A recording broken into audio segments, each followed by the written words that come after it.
You know, for the past 72 hours, 96 hours, whatever you want to call it, in this past week, the number one story, or the number one topic a lot of people have been talking about isn't the Shield reuniting. No. It isn't Rhonda breaking Stephanie's arm, kayfabe if you will, and Baron Corbin becoming acting general manager. No. What a lot of fans have been talking about recently is the Becky Lynch heel turn. And how basically it is the stupidest move WWE has ever made character and storyline wise. Because when you hear what a lot of people have to say, a lot of people will pretty much saying the same thing. WWE and those behind this idea are out of touch. And when this change in attitude for Becky came to be, a lot of people started to ask who was behind it. And no sooner was that question asked than a lot of fingers started to point to one man. One man that's been known to screw up a lot of women and men wrestlers' careers with the stupidest of decisions. And no, we're not just talking Vince McMahon. The one person that everybody would point the finger to mostly is Brian James, aka the RoadDogg, who is a creative writer, head writer, counselor, if you will, consultant on Monday Night Raw and occasionally on SmackDown. Now, a lot of people didn't want to probably believe that RoadDogg could have been behind this in some way or even had some kind of involvement. Now, I'm not saying that he was the head writer behind the whole situation, but the fact that he came out on Twitter and defended the idea doesn't put him in a very positive light. In fact, someone posted 3 tweets that RoadDogg tweeted to fellow fans of the business about the decision. And one person that's been very vocal that I've mentioned, Dalyxman, Alex, asked for somebody to copy and paste those responses that RoadDogg put on Twitter because RoadDogg had blocked him. Well, this is what RoadDogg had to say. These are just some of them.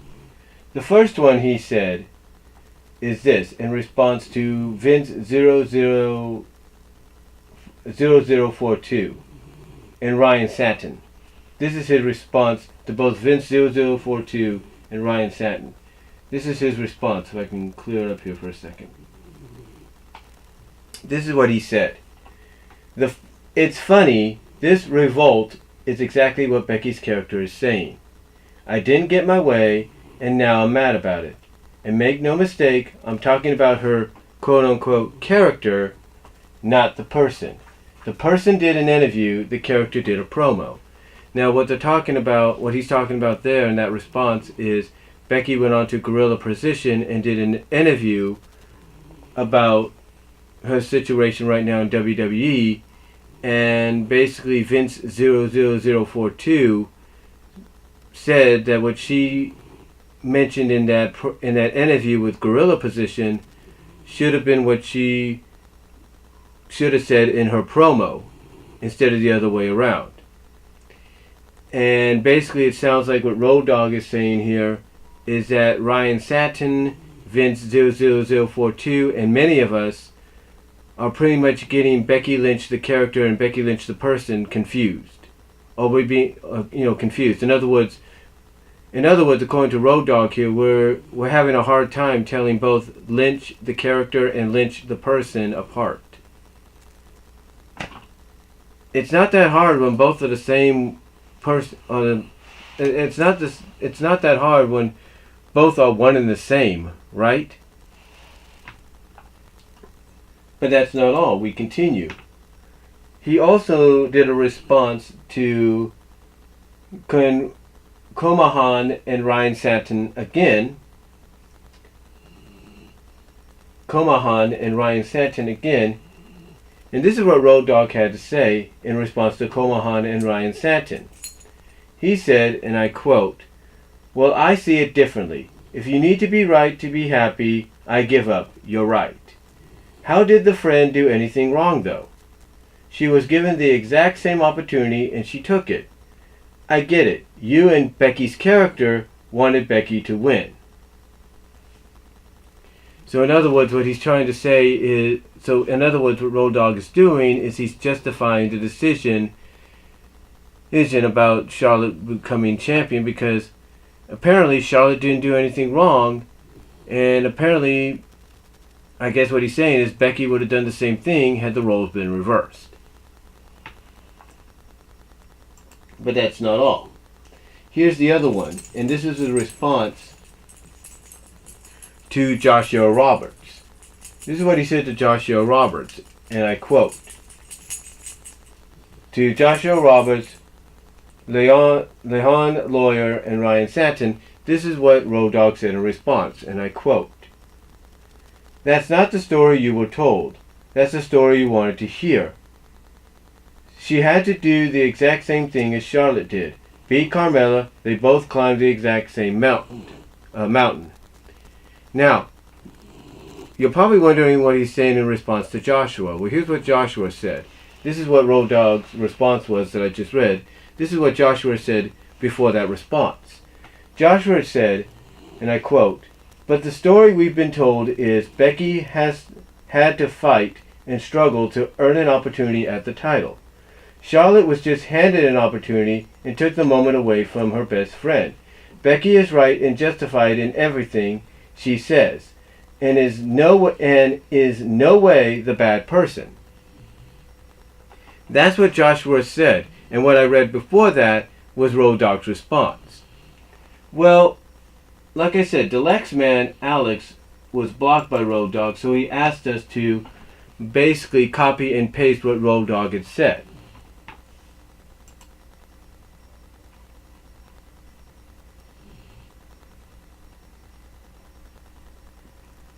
Now, here's what Dalyxman said. This is Dalyxman's response to RoadDogg.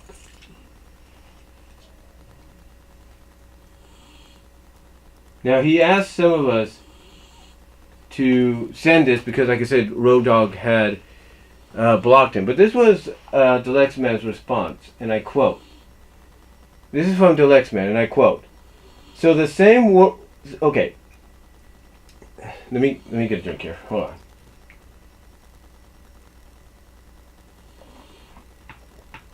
But this is what Dalyxman said in response to RoadDogg. This is his response to RoadDogg, and again, he asked people to send this because RoadDogg had blocked him. And I quote what Dalyxman had to say. This is Dalyxman's response to RoadDogg, and I quote, "So the same woman who ended Asuka's streak won 6 championships, 7 if you counted NXT, and lost 2 opportunities," he capitalized the word 2, and lost 2 opportunities to Carmella, climbed up the mountain the same way as Becky Lynch, who hasn't gotten a title shot in over a year. Really, Brian? That was Dalyxman's response. Again, this is what Alex said, and I quote. This is his response to RoadDogg, and I quote. "So the same woman who ended Asuka's streak won 6 championships, 7 if you count NXT, and lost 2 opportunities to Carmella, climbed up the mountain the same way as Becky Lynch, who hasn't gotten a title shot in over a year. Really, Brian?" Basically, what Alex is saying there in his response is, really? So you're telling us Charlotte wrestled and won match after match after match and basically earned her way by beating Carmella as the last hurdle to get this shot? Are you sure you're not confused about the situation? Because That's what it sounds like. That's basically what Alex's response is. He's basically calling RoadDogg out on his BS at the fact that, yeah, Charlotte beat Carmella to get in, but the difference is Becky was on an undefeated winning streak to get this opportunity on SmackDown Live. Charlotte just came back from injury, and on that same night she came back from injury, she got an opportunity to face Carmella to get into the match, and she did.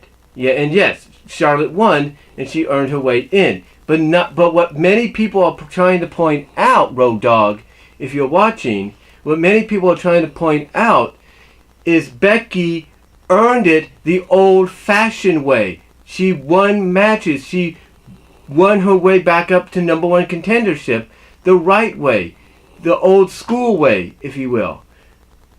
But when it comes to Charlotte, you just said, oh, Charlotte's back. Let's add her to the match by having her beat Carmella. And the only reason Charlotte got added, and everybody's going to point this out, is for one reason. And whether it's story written or it's legit, with all due respect, it's for one reason. And with all due respect to this person, it's for this one reason. And that is because Charlotte Flair, real name being Ashley, whose real name is Ashley, because Ashley, Charlotte Flair, is Nature Boy Ric Flair's daughter. That's why she's getting these opportunities. Because it's out of respect for her father and what her father accomplished in this business.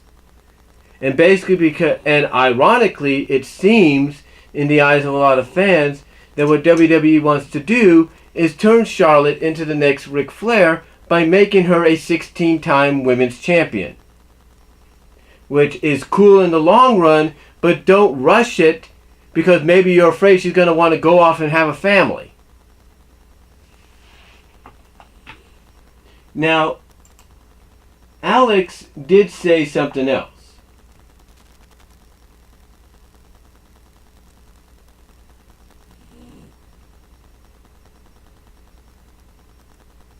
Now, Alex did say something else. And he even said this in his live stream and in the excerpt from his live stream when he talked about Becky Lynch, the Becky Lynch heel turn deal. This is what Alex said. This is what Alex said, excuse me, and this is what Alex also said. He said, and I quote, Dalyxman, this is what Alex said, and I quote, "Don't get me wrong, I am a huge Charlotte Flair fan, but to imply that the same woman who ended Asuka's streak, won 6 championships, and lost 2 opportunities to Carmella, climbed up the mountain the same way Becky Lynch did is ridiculous. And then he puts the hashtag file RoadDogg. Now, I'm not saying RoadDogg should be fired if he's behind this in some way. Whether he's consulted it, whether he's one of the head writers behind it.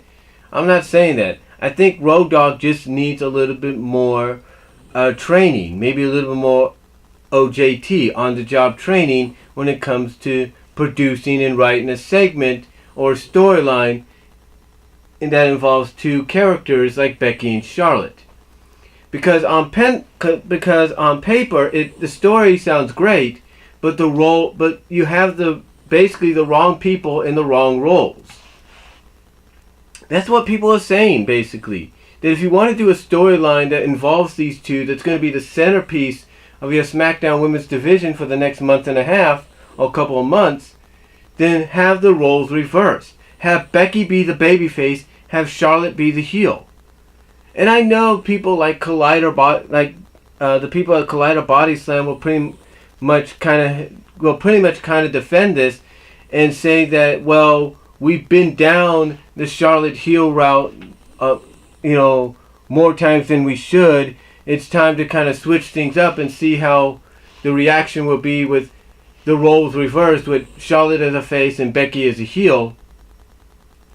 But I think what some people are missing out on, and I've talked about this before, and everybody else has talked about this before, is the fact that we now live in a generation where, because of things like the internet and social media, we know exactly, or have an idea of exactly what's going to happen, what the plans are, how it's going to come about, if not identical to how it's going to come about, because of the fact that there are people within WWE that are in contact with people like those that work at WrestleVotes, people like Mike Johnson, people like Brian Alvarez, Dave Meltzer.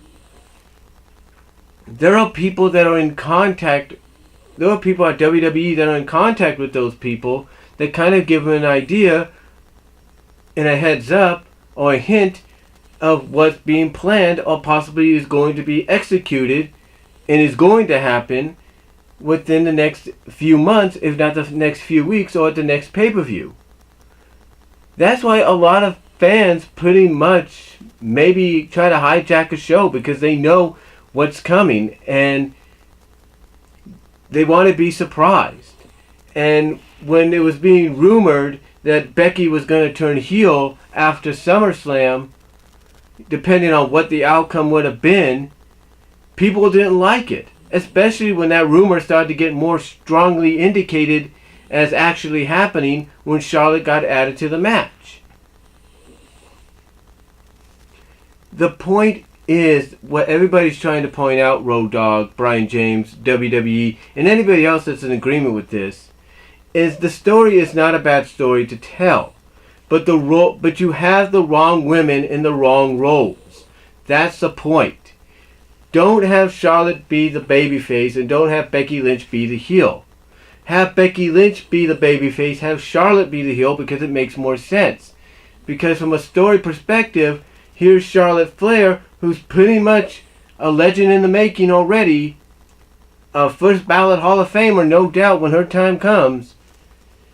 You know, coming in and suddenly just swooping in and taking away her friend's opportunity that her friend legitimately, rightfully earned the old school, old-fashioned way by winning match after match after match and going on this little mini undefeated streak to earn this opportunity.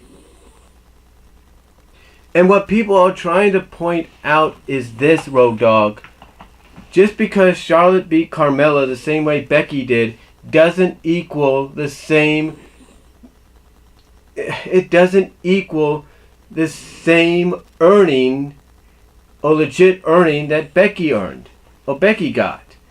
I mean, yeah, Charlotte earned her way in, but Charlotte was gone with an injury. She was out with a personal injury she had to take care of, and during that time, Becky was winning match after match after match. And that's what fans are trying to point out to you. Just because Charlotte comes back and her first night back she does what Becky did, doesn't mean she should automatically be put into a match. It means basically that Charlotte should be the next in line against either Becky or Carmella or whoever came out on top at SummerSlam. It makes more legitimate sense. But yeah, not a lot of people are happy about this. And again, RoadDogg, you and several others can defend the decision, and that's fine. You have a right to your opinion. You know, you work in the business more so than any of us. You know, most of us are just fans. But again, in today's society, with all this technology and social media, pretty much a lot of us have an idea of what's going to happen pretty much before it happens, and that's why you get the reactions that you do. So,